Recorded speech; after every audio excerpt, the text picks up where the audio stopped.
So, welcome to this session. And as Eric said, this is a part of a Erasmus Plus project called Tenacity. And the Tenacity is focusing on different ways and methods on how universities can engage with the surrounding society. And we're a couple of partners within this project, all spread out around Europe. It's coordinated by the University of Camerino. And we are VA, Public and Science, we're based here in Stockholm, the NGO CSO, non-profit organization, and I'm Maria Haggart. I'm the International Relations Manager, and Eric Falk here is our researcher. And today we're going to talk to you and present a pilot project within this EU project. But as I said, the project objectives is to test and design and elaborate on new methods and processes on how universities can interact with the surrounding society. It might be obvious, and we might have come very far here in Sweden, but that's not the case in some parts of the European Union. So therefore, these kind of exchanges within the Erasmus Plus program is very important to test and to learn and exchange ideas and so on with each other. And this is the final part of this project, where we're testing a pilot. We constructed within the project a pilot platform for collaboration and exchanges of ideas that are connected to any of the Sustainable Development Goals. And we have chosen number 11, Sustainable Cities and City Planning. And when designing this, we're thinking, how can we make this also interesting for the local environment? And we really would like to engage with youth, the next generation, the ones that will kind of take over from us, the boomers. So we decided a brief process that started during European Researchers' Night, where we had science cafes, and Mo Saraf, who's going to be a speaker today as well, presented and interacted with the students around what is a sustainable city, what is social sustainability, etc. And then, together with Romina Rodela, researcher here at Södertörn University, we held a co-creation workshop where students from Huddinge Gymnasium, who also participated at the Science Cafe, worked on personas. They did a persona development process to live with Romina, where they thought about a youth perspective, a youth today, and a youth in 20, 30, 50 years' time.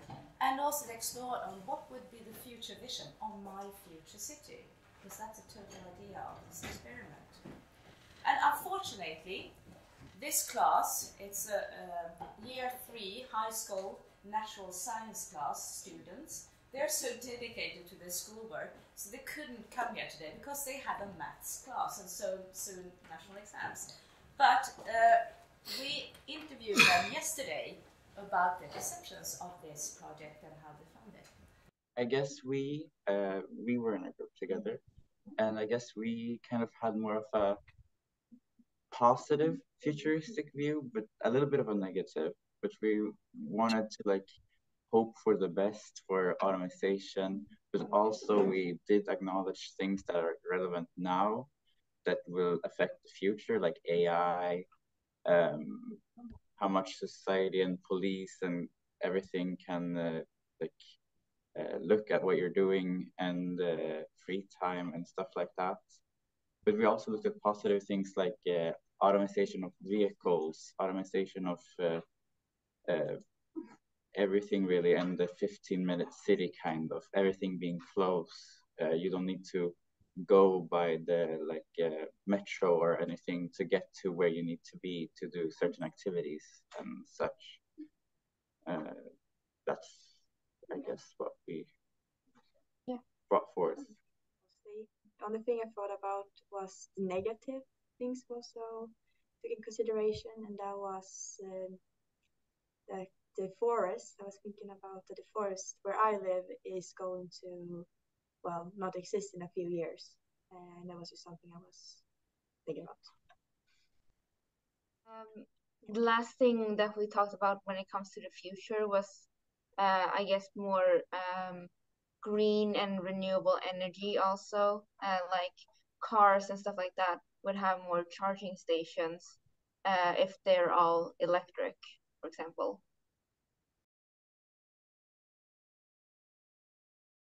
I thought it was very fun and also very interesting because this is not what I thought it was going to be. I didn't think like when designing a city we would have a short amount of time and create like a persona or like a character and then try to develop a city or out of that persona.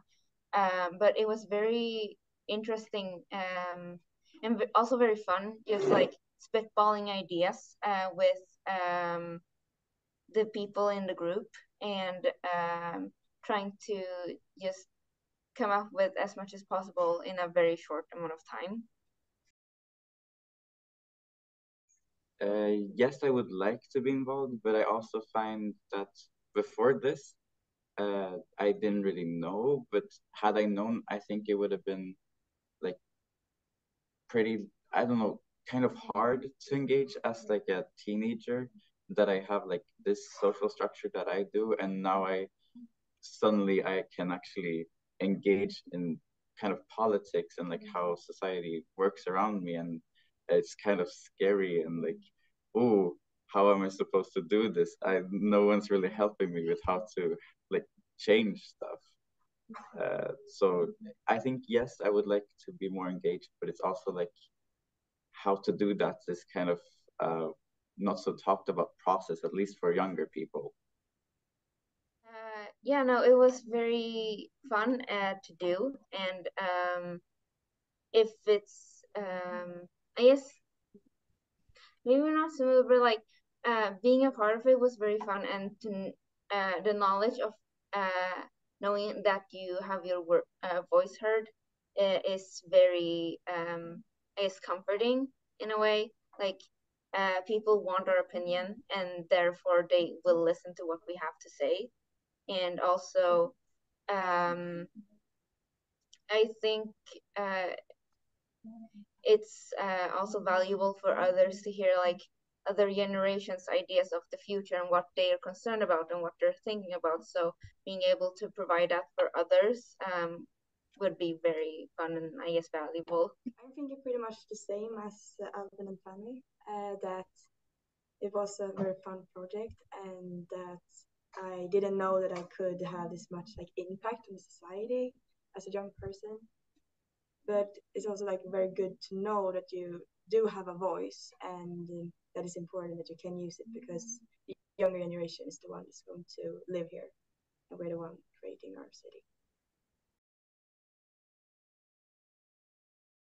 It needs to start with making people believe that they can actually change stuff, like they can actually change it, and not that, yes, I've heard that I can change it, and yes, I can vote, like that kind of stuff for older people as well. But it's like, will I see these changes, and will I know that these changes are happening? Is there like a security for me? I mean, that's kind of, I think, what needs to be in place. Yeah, I definitely think people may not be aware that they can engage with this. So I think city planners and stuff like that, they have to try to get in contact and be the ones who opens up the conversation for engagement or like a meeting or something like that. So working with like schools is I think a very great way to, for example, get like youth's point of view or like stuff like that. Because I myself, I would not know that I had this ability, or I would not know where I could go, what I could do to get my voice heard. I didn't even know that I could get my voice heard in these questions. But like I didn't know that I could like make my voice heard and that I could actually have any impact. So I also think that like going to schools and just inform us is a very good way of like people just getting the knowledge that they can do something. And maybe also like social media platforms can also be a good way maybe because yeah, many youth are using that. But also it's just like to open the conversation, to open things up so that you can be able to engage. And then it's of course a choice whether you like it or not, but it's important that you know that you can do something.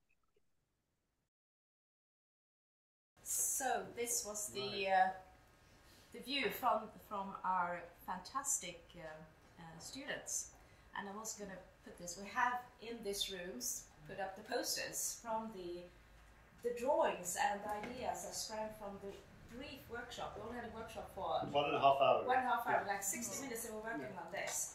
So, and they then chose different neighborhoods to concentrate, to focus on neighborhoods where they are living or that they have experience of. And you can see them and have a look at them also after the session. Yeah. I'm just going to briefly show them now. And now I'm going to hand over to Eric.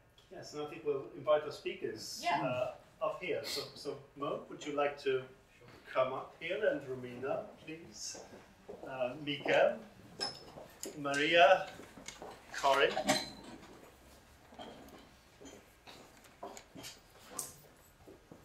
So I think what we did here, the kind of brief pilot experiment that we did, we hope, we believe that connects to lots of things that are already being done and processes that are at work and so on in Flemingsberg. And obviously we have research projects and sort of ongoing that sort of are already using some of these methods of working. So I'm asking you, the researchers first. I mean, you were part of this, you designed this, and you have the expertise on urban planning from a kind of research point of view. When you see these the results, the posters, and when you hear the youth speaking on them, is there anything that surprises you about what they said? Anything that sort of stands out, or does it sort of confirm what you already know from your area of work? Romina, if you would like to begin sort of commenting on the results and what that stands out, something that sort of strikes you. Yeah, thank you. First of all, maybe I'd like to comment a bit on the method. The method it's a well-established method that has been often used with young people, mostly in the UK. There is an NGO called Make Space for Girls. I'm not sure if you've heard about them, but these are an NGO that campaigns for just making sure that we don't overlook the needs of girls. And they often use personas because they advocate for the fact that when you engage young people, you need to open up the possibility for them to speak from their own place of knowledge and understanding of the lived environment, which is very hard to do. You heard they are rather unsure from how much you can contribute, but asking them to brainstorm, and I felt it really works so well because we put down a young person today, and I can see from the outputs who they are. It's Lisa, 16 years old, is Sarah, this much old. They really brought together their friends into the picture. So I felt that was really working well. And so using this, they allow them to identify with the person they were speaking and bring in really a lot of what their lived experience is from their own perspective. So not an expert coming and telling them what the expert wants to hear. So that worked very well, and indeed, Make Space for Girls is using this, and there are reasons, so that's very nice. What I was a little bit surprised, so while the method was confirmed that it's a good method to move, what I was a little bit surprised about, I did not expect it so much, is the lived environment and the description of the personas today were reflecting what is happening in society today, and that was expected. But the future, so we moved into the future 10 years, and we did it on purpose to not go in some hyper-realistic science fiction scenarios. So 15 years would see them being aged like a family, like, in their 30s. So the images of the future were, when I was thinking about them, were both positive and negative, but were very much influenced by the public discourse on the use of technology and on the contemporary issues. So you can see how young, coming out of age adults, they're already seeing what their future is through these narratives. And we know studies in psychology and other fields say that you will have the tomorrow you're able to think of. So if you think of a tomorrow that's dark, that is being super controlled, and you have no money, that's where you will, it's your future objective, and that's really coming true. Not all of them, I believe that not all of them, but like the work I was sitting in the group working on Fleming Spy. The future youth is not living in a very nice environment, and it's hyper technological and safety and security policed. So that is something I did not expect. Yeah. I mean, we sort of renamed it from my ideal city to my future city because of that partly. Mo, you've been working. I mean, you're a RISE.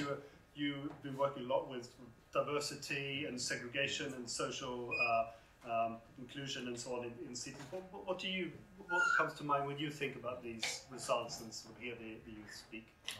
Thank you. Actually, there were so many interesting discussions that raised during our, I would say, fairly brief time that we had. Difficult to pick only one of them, but something that was strikingly interesting was their awareness of this today's contemporary social and cultural conditions in their areas, in their neighborhoods, on the one hand, and on the other hand, not being too much influenced by the rhetoric around it.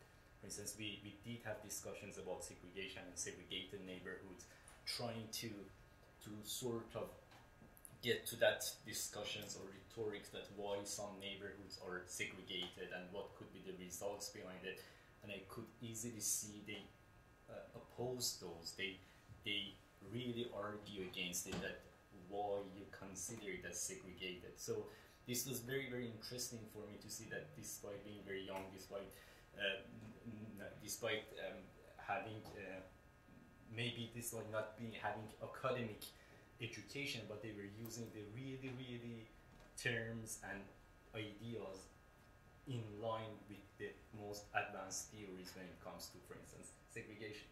And I was very happy the way that they were acknowledging, appreciating the concept of diversity in a way that there was not an emphasis on, like in my understanding when I was listening to them, they did not mean going towards more assimilating, towards more mainstream, reducing differences, rather putting emphasis on their differences from many aspects and cherishing and acknowledging and appreciating the diversity that today's society have from many different aspects, from cultural, social, ethnic, income, disability, so many different aspects. This diversity was important, this difference, and for me, I could easily believe that the next generation or the younger generation might have much better understanding of the conditions, like living together despite all our differences in a socially sustainable society. So I think that was the most interesting thing for me to listen to these young generation's ideas. Right. Thank you. And if I turn to you now, you're sort of part of making this, whatever future city there is, come into being, actually in your different roles. But start with you, Maria. Been working with culture. We had the previous panel on, kind of how can we work together with kind of cultural activities and cultural programming for this space. From your point of view, sort of thinking about how you can involve youth, for instance, in your work. How do you, when you see these results and you hear the young people speaking, how do you think about what you're doing today and perhaps what you could do differently? I was thinking, I work at the Culture and Leisure Department at the Huddinge Kommun, and I'm working very close with the Urban Planning Department. And I would say that we are working in quite different ways because the urban planning part is very bureaucratic and very like, okay, we're making this detaljplan, this plan, we're going to build this building on this place, and then you can that has a very like formal process on okay, so now we are finished, we have some kind of idea of what we want to do, and then we send this out to a lot of reference groups and also inhabitants to like give feedback, but then as a person who lives in the area, have to know, like, okay, so now there is a plan coming, and I need to be aware that this is coming, and I need to find it on my own. So that is it's very bureaucratic, and like, you have to have a lot of information to know where to search and how to comment on that. I think these methods are not available for young people, and it's difficult to navigate in that. What Huddinge kommun, together with Södertörns högskola and Fabg, is doing right now is that we're running a project where we're trying to figure out new methods, and Karin will tell you more about that, I think.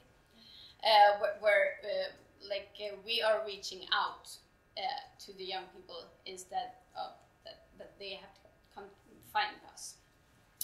So that is something that we're aware that we have to do to make Flemingsberg, that I'm speaking about right now, a sustainable city. Culture, of course, and culture activities is a very good tool to make everyone own this place. Like, okay, I was part of this project, and we were building this place, we were making this art on this wall, or we were making this festival, and I was part of this. And like, this is, we need to also to create activities where people can take space, and culture is a very useful tool for that. Thank you. And Karin, you're working sort of between, as part of, as you said in the previous panel, sort of a consultant being sort of between, in some ways, Fabg and the municipality, working with experimental methods. When you see these results and hear the young people, what comes to mind for you? How does that relate to what you're already doing, and sort of perhaps how they see the future city? Two reflections. One is well connected to these posters and the workshop you did together. And I was so surprised when I looked at them yesterday, because you can see clearly that these young people, they understand. I don't know if it is intentionally or unintentionally, but you can see all these threads that we talk about today. You can see the social sustainability, you can see the economic sustainability connected both to the public and to the market. You can see the environmental sustainability. You can also see the aesthetic sustainability in these personas, both now and in the future. And that's really, I don't know if they know that they have managed to do this, but that's when you're aware of things. You're on top on things. The other thing is, when I heard this, these young people, I was a bit worried, because we have a huge problem with democracy, not only here, but around the globe. And we know that we have a problem. That one of them said, to have your voice heard. And how do I do to be engaged in things? The ideality, is that the voluntary part of your life? How you can be part of something? And working in an architect and urban planning office, we are addressing these issues every day, because the city, the urban development, is a democratic construction. So I think you also mentioned something about it's really complex system for young people to understand what is going on. And we are working in the Våra project with this. The difference is that we take these things and put it in, we transfer it into placemaking and practice in the public space, to test and to see, like a prototype, what can we do better. And one of the participants, he's here, he's a student here at the school, Oliver. And that's a democratic project, actually. And the city is a democratic thing in itself. Right. So that's my Absolutely. reflection. Thanks. And Mikael, you're working on the business improvement district, which is kind of congregation of actors here, right? And if I understand correctly, maybe you want to pick up from Karin, but these issues of safety and security that are so sort of at the front here, which is, I mean, that's also part of what you're working with and on, right? So is there something that you want to say on that?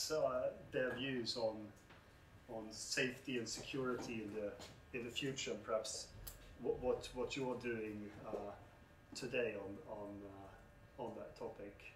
Yeah, absolutely. That's quite interesting. Formally, I'm employed at the Huddinge Commune at the safety and security section, but my employers, or once it gives me my work assignments, are the landowners and property developers and property owners and landlords in different areas of Huddinge. My work is to coordinate them to make their management more effective, the areas more prosperous and happy and foremost safe and a good place to live, at least. And one of the things we do regularly is have all these stakeholders in the areas to meet up and discuss many of these issues. I was very impressed by these kids. I'm a little bit intimidated because apparently now teens talk better about these issues in English than I do. But we have a lot of these things I've heard before. As they said, there's saddening that they don't see ways into have an effect and the democratic rights in a society taken care of and have a voice. But on the other hand, they kind of do have a voice because we have all these different ways of listening and what they want and talking with people, so maybe not directly saying this is the impact of society, but we have our ears on the ground. And a lot of these things I see that they have mentioned are in development. Many of these things maybe are already in place, and one thing we also identified is that we're not maybe that good to communicate what opportunity there is to affect society or participate in great leisure time activities or whatever it might be.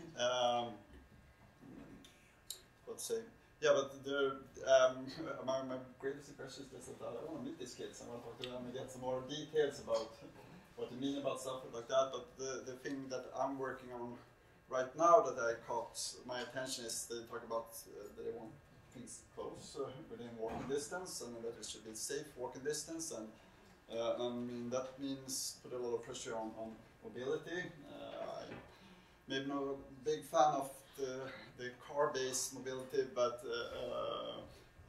there's also one thing that isn't mentioned, and that's like the physical objects that stops mobility here. I mean, we have the commuting train, we have the highway, we have steep hills.